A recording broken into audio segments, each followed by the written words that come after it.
What's up YouTube? This is Vick Almighty with another Shoe Care Academy episode. This time we have the brand new 1985 Jordan 1 Breds that just came out. This is a beautiful sneaker. It came out super limited. This is still a pair I need in my collection, but at the moment they're going for way too much. Today's mission is to show you guys how to clean up this sneaker. This is going to be an extremely easy one. I doubt they use the same materials like they used on the black toe Jordan 1s where the materials bleed. The original 85 Jordan 1s are built like tanks. If this sneaker is anything like that, then this sneaker should be no problem to clean up. We're going to be using our essential shoe cleaning kit. Let's get started. Shout out to the homie Wilson from Archive for letting us borrow his pairs to clean up. I promise you, man, I'm going to make these look brand new. So to get started, I'm going to be focusing on the right shoe for before and after purposes. I'm going to take out the shoelace and insole to thoroughly clean those up separately.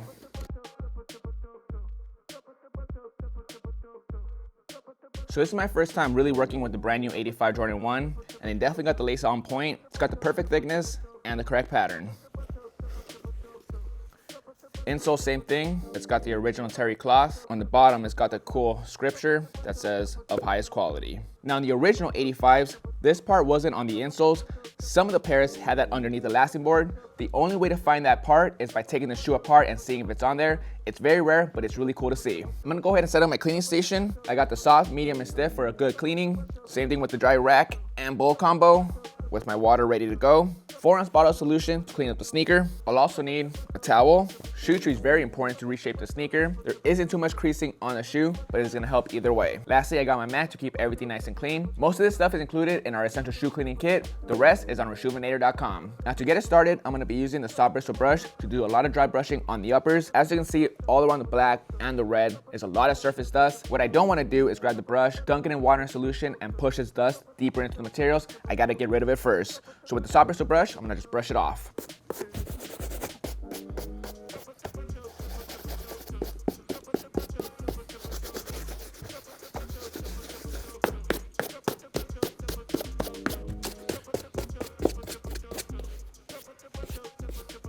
All right, uppers look really good. As you can see, most of that surface dust is off. On the inside, there is a lot of debris as well. Same thing, I'm gonna grab this brush and do a lot of dry brushing.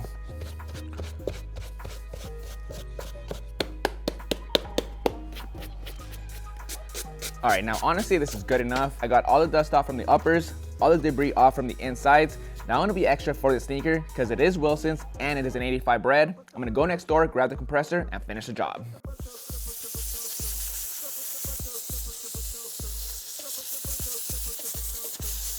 Now I understand that not everybody has a compressor or has access to one. If that's the case, just by using a soft bristle brush and dry brushing the sneakers does wonders. Just take your time, go back and forth. That'll get the job done also.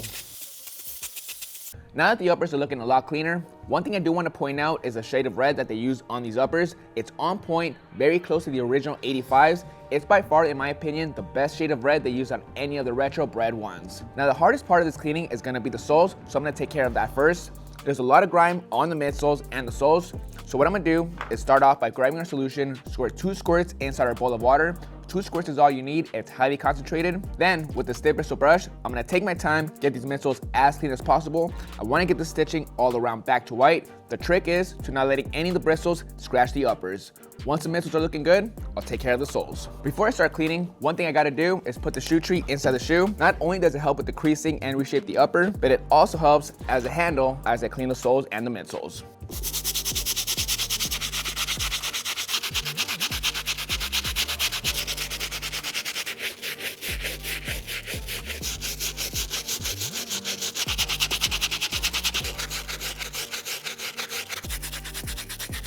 The midsole's looking back to white. I'm gonna move on to the soles now, get all the grime off of there. After that, I'm gonna go back to the white midsole once again. The rubber looks good, but I wanna make sure the stitching is as white as possible.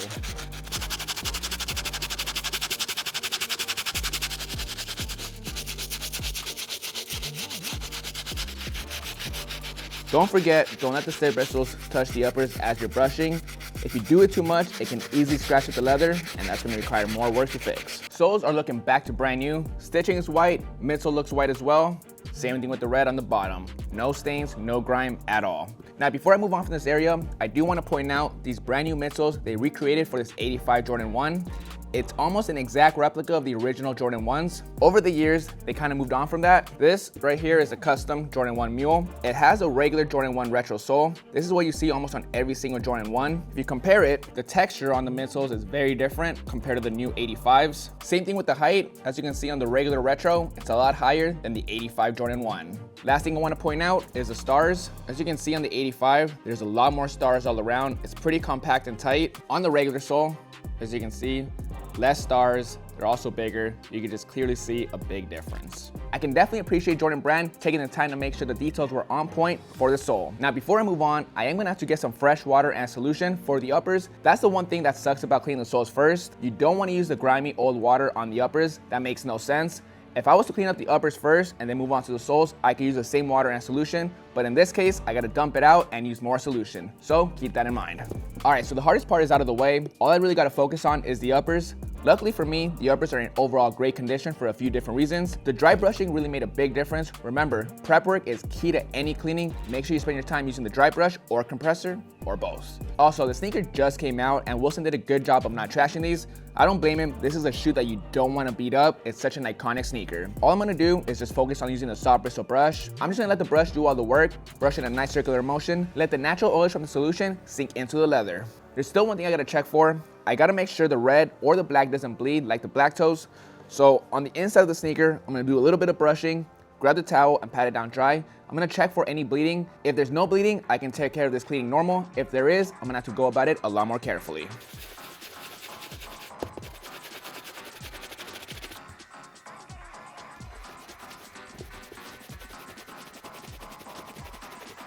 No bleeding. Let's get it.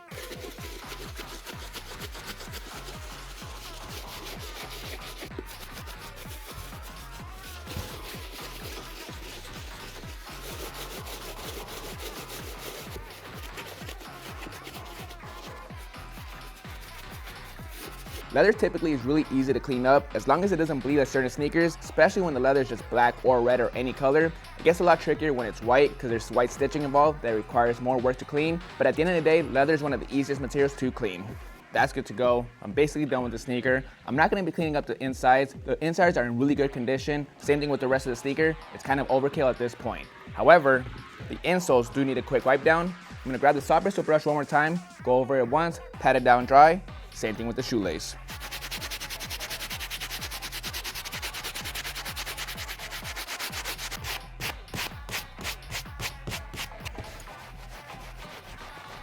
For the shoelace, really easy since it's black. Just gonna go over it with the leftover water and solution. And now I'm gonna go to the sink and rinse the shoelace.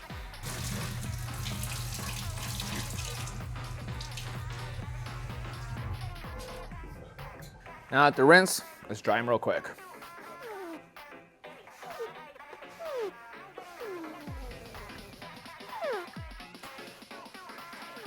Let's put these outside and let it dry.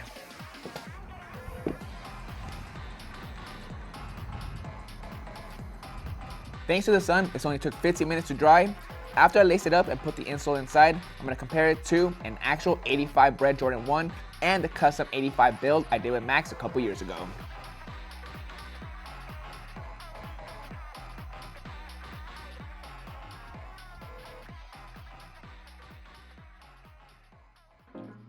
All laced up, let's compare it to an actual 85 Bred. As you can see, it's not in brand new condition. It's worn and beat up like most 85 sneakers at this point. This isn't the exact same size. The sneaker I worked on right now was an 8.5. This I believe is a 9.5. Very close in size, but not the exact same. Overall, they did a great job recreating the sneaker. It's not 100% accurate. There is some details that are still off. It's a little disappointing because they did a lot of marketing pushing the idea that they're giving us an exact 85 replica. However, there is some clear differences. Keep in mind though, when it comes to the 85 Jordan 1s, a lot of them were made in different factories, meaning some of them use different materials and some of them look a little bit different than others. Some of the 85s are taller than others. The color materials, they use different materials. Even the leather is different. That being said, I'm not exactly sure which factory they based this sneaker off of. This one, I can't even tell you which factory it's from. The information is completely erased on the sock liner, but off the rip, one clear difference across the board, I think with most factories, is the collar area and the height. Again, these are a different size, but it's still pretty close. So you can see The actual 85 is a lot taller. The collar area is a lot taller as well. This is one thing I don't like on the 85 Retro, is way too short. Some people say they base this one off of MJ's PEs. Again, I need to see some actual pictures, a good comparison to know if that's true or not. I will show you guys some details that are on point. I'll start with the tongue tags. The Nike Air font, the way it's made is almost identical to the 85. Same thing with the black material, the white foam material on the back, same exact thing for the most part. The leather is kind of hard to tell. This one's aged and a lot stiffer, but both contain a nice heavy thick leather, which is on point for 85 sneakers. Like I touched on the soles, they did a great job recreating this. It's on point with the pattern on the sides. The Wings logo also looks really good. Looks like it's on point. It's embossed all around the edges. Sizing looks good. When it comes to the color, as you can see on the 85, it's a lot darker than the Retro. However, when it comes to the red on Chicago's or Bred's, a lot of them are just different shades. It all depends on how they were worn, how they age, the materials they use. These are all different factors. Another thing I already touched on is the laces. The Retro is almost identical to the 85s. The pattern and the thickness is on point. Now, a couple details that are not on point in my opinion are the swooshes. This is more like a leather-like material. On the actual 85s, they use a vinyl material. You can hear the difference. Similar, but not the same. It also feels different. This vinyl is more plastic, more hard. This is just regular leather. Overall, the biggest difference when it comes to these sneakers is the height and the collar areas. I wish it would have been more on point. Some people say it is on point. In my opinion, it could have been better. Nonetheless, they did a great job with this Retro. By far, this is the best Retro Bred one to ever come out. Now, I'm gonna put this to the side and show you guys a comparison of the shoe that me and Max built a couple years ago. We built this here in the studio from scratch completely. The leather started off as vegetan. It's a good thick leather that we painted. Basically all we did was use reference images and an actual 85 to get this on point. Shout out to Max, he's the real engineer behind the sneaker. He's been doing this for a good 5 years, way before Nike even touched this Retro. The height difference is the biggest noticeable thing. On the one we created, it's a lot higher, resembling the actual OG. As you can see in the collars, we gave it a nice age touch, just like the Lost and Found Chicago 1's. They didn't do that on the new Retro. That's okay. We wanted to make this look like an actual 85 Jordan 1 that's aging. We did use vinyl swooshes for the material. We made sure that was on point. The materials on the sneaker, we used thick leather. The colors, for the most part, on point. We matched it to an actual 85. So the red on this is very different from the actual Retro. The one thing I do need to go back and fix is the sole. This is the regular Retro Jordan 1 sole. I do need to go in, pop this one off, and put an actual 85 Retro sole to complete the look. Same thing with the Nike Air tongue tag. This is more of a Retro tongue tag. I need to go in and source an 85 tag to make this custom on point. Overall, this custom 85 Jordan 1 that me and Max built here in the studio that took us 3 days holds up well against this sneaker that Nike created that took them a ton of time and money. Now let's go ahead and compare the after to the before.